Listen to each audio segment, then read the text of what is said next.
17,4. Енді мына қараңыздар. Бағанағы мына тоқ былай болды. Мына тоқ плюс мына жақ, стрелка былай тұр. Енді есті. Сонда плюс былай болғанда ол тоқ былай қарай ағып атты. Былай қарай, е? Енді мынаның плюсы мына жақта. Сонда бұл тоқ былай ағады. Міне былай ағады. Бұл тоқ былай ағады. Сонда тәртіңіздер. Енді қараңыздар. Мына тоқ қалай ақты? Былай ақты, е? Сонда былай аққанда мынау ер неше? Мынау ерекі ғой. Ерекіге үстіңгі жақтан келеді да астына кетеді. Мұнда мынау ерекі мынау ғой. То же самое. Мынау былай келеді да үстінен келеді да астына кетеді. Значит, ерекіден өтетін настоящий тоқ екі жазмайды.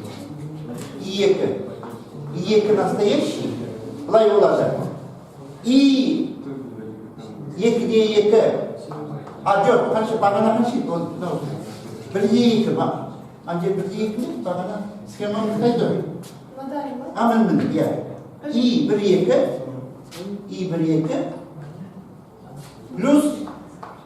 Плюс и екіде екі.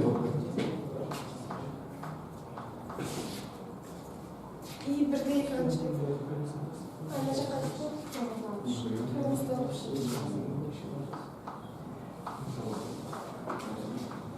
Екеуі қосылып кетеді.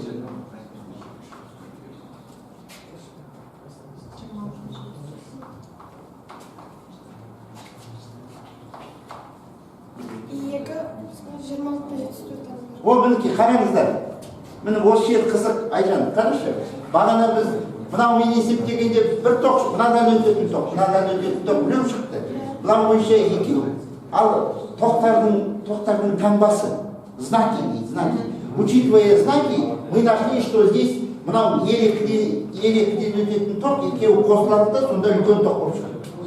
Үлкен тоқ. Мынадан өтетін тоқ.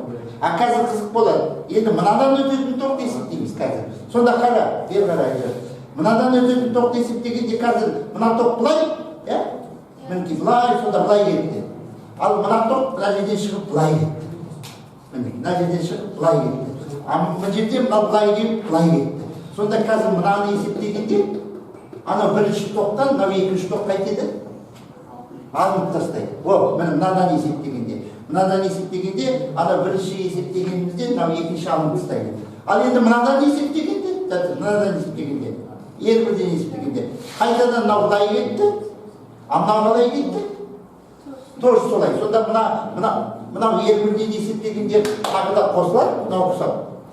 Только мынада бірден бірі алынады. Так, екіні таптық қой. Енді шасыспай қайналайын. Біз емнені таптық, и екіні таптық. Екіні. Енді қайсын табымыз керек?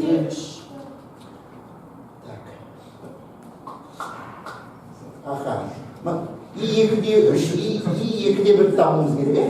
Солай ғой, ол үшін қазір бұлай істейміз. Бағанағы жолмен кетеміз, мінекей. Жас теңдеуді жас. Мен айтып отырайын теңдеуді. Енді тартыңдар балалар, кернеудің теңдеуін құрастырамыз енді. Киргофтың заңы бойынша кернеудің теңдеуі. Киргоф деген сол Киргоф. Ол өте мықты кісі болды. Мінекей, Киргофтың заңы бойынша былай. Сен бір тізбектің бойынан келе жатсың, да, әрбір кедергінің бойындағы кернеуді қосасың. Мінекей, мынаның бойындағы кернеу, мынаның бойындағы бәрін қосып шыққанда, сол кернеулерді қосып шыққанда, сол аяғында неге тең болу керек? Енді есіптен болу. Мінекей, қара, есептейміз. И2-де бір, көбейткен ері бір, ол мына жердегі кернеу болсын. Ақы, жаз.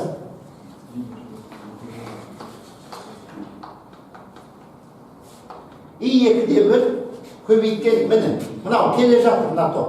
Мынау ербірға көбейтілді. Сонда мына кездегі кернеу шықты. Так? Қосамыз. Қосамыз немеге қосамыз?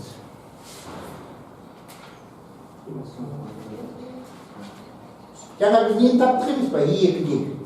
Иә, таптық. Оны керек жоқ онда. Онда мынаны.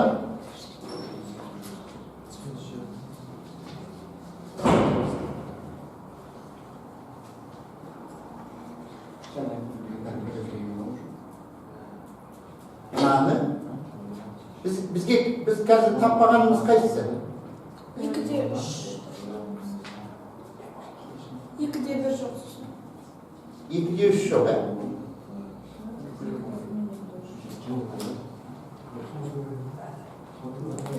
жоқ, онда былай істейікші. Былай тапқан удобно. Мінекей.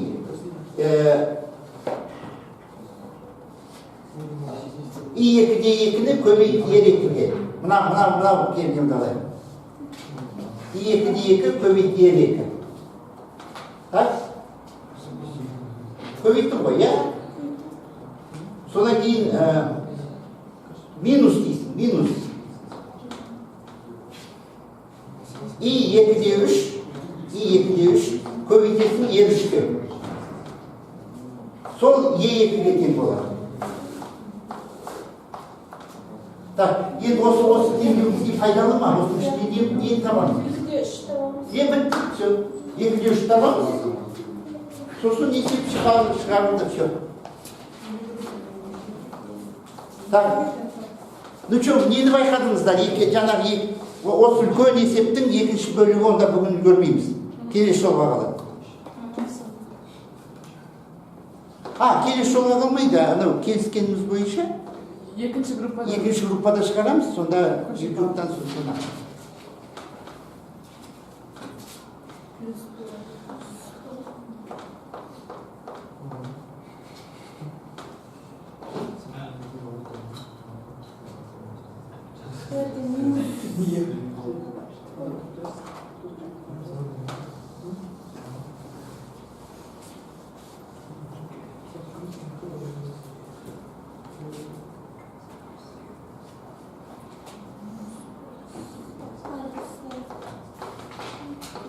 Сіздер көмектессеңіздерші, калькулятормен отырыстар, кімге Айжанға калькулятор істейін ғой. Тез көмектесіп жібермейді.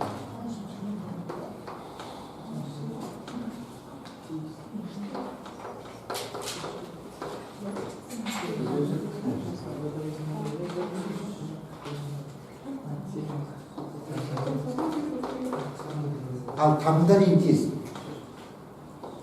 Босқа әңгіме болмайды.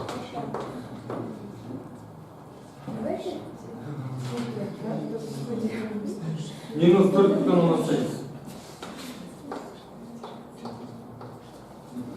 4,18. 4-де 8 минус. Ой, дұрыс, молодец. Мінекей, действительно, бұның таңбасы қандай болу керек? Минус теріс. Өйткені жаңа айттық қой. Молодец, Айжан молодец. Бұл қай тоқ шықты? 2-де 3. Так, енді қараңдар. 2-де 3 ба, 2-де 2 алдында таптық емес па? 2-де 2 бар. Ал 2-де 1-ді тапқан жоқпыз әлі? Жоқ. Табылған жоқ. Табылған жоқ. Ал енді бұлай. Қалай? Бірінші күн. Бұлай. И 2-де 1. И 2-де 1. Жаз.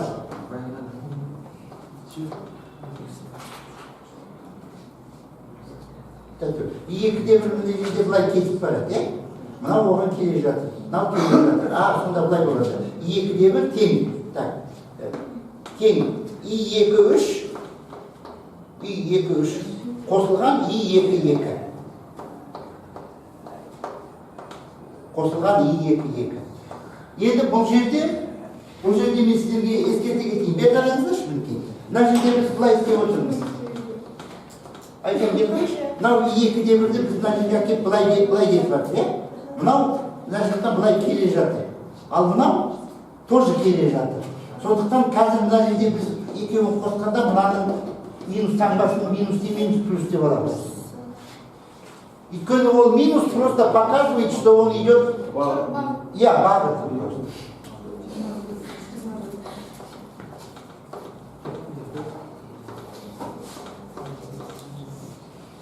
1 21,84. Қанша? 21,84. Так, енді өзіміз бағана қалай істедік? Біз бағана мынаның бойында өтетін настоящий тоқты таптық емес пе? Мынаның бойында өтетін настоящий тоқты бағана қайта таптық. Енді мынаның бойынан өтетін настоящий тоқты табайық. Ол үшін мынау мына жерде мінекей берген. Настоящий ток біз мына жерде I1 настоящий ток, I2 настоящий ток, мынау I3 настоящий ток. Сонда I3 I3-тен болады. Мынаның бойынан өтетін настоящий ток. I1-де 3. I1-де 3. Бұл жерде бұл қалай кетті? Мына жерде мынау былай кетіп барады, мынау былай кетіп барады. Мына жерде мынау былай кетті, былай кетті. Сонда былай болады. I1-де 3-ті алып тастау керек, I2-де 3-ті.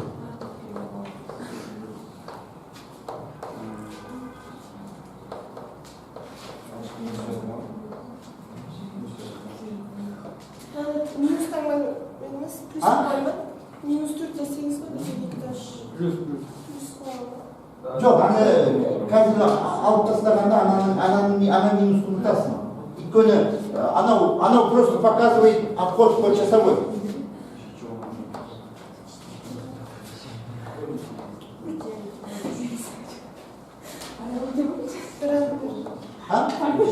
И вот мынау өйткені мұндағы ток кішкентай болады. Неге кішкентай? Өйткені бір батарея внимание, тыңдаңыздар. Мына энергиядан өтетін ток кішкентай шықты. Неге? Өйткені бір батареядан өтетін ток екіншіге қалай болған? Қарама-қарсы болады. Енді мынадан өтетіннің настоящий таптық. Мынадан өтетін настоящий таптық. Енді мынадан өтетін настоящий тапшы. Ол үшін мынадан өтетін настоящий. Ол I1 ғой, мына жерде I1. Ол значит I1-де 1 қосылады, I2-де 1. Все.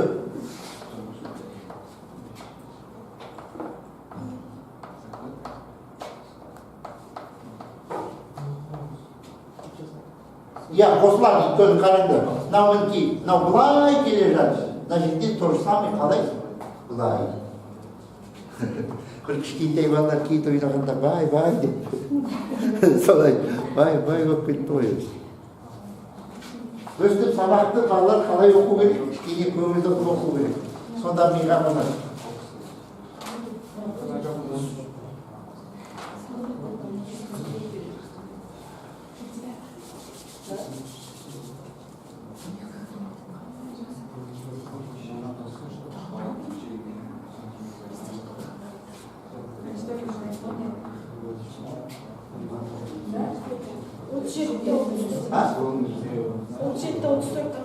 Ой, үлкен. Это үлкен. Ол дегенің әлі үлкен, анандай кабинет өтесін. Болды ғой, Айжан, бәрі кейін тапты ғой, Ал енді, құрметті студенттер, мынау бүгін мынандай қиын есепті қиналып шығарған Айжанға үлкен рахметімізді айтайық. Айжан Нұрболаева. Ал жақсы, рахмет. Осындай сабағымыз бітті. Қазір белгілейміз, сосын үй тапсырмасын аласыздар. Жақсы.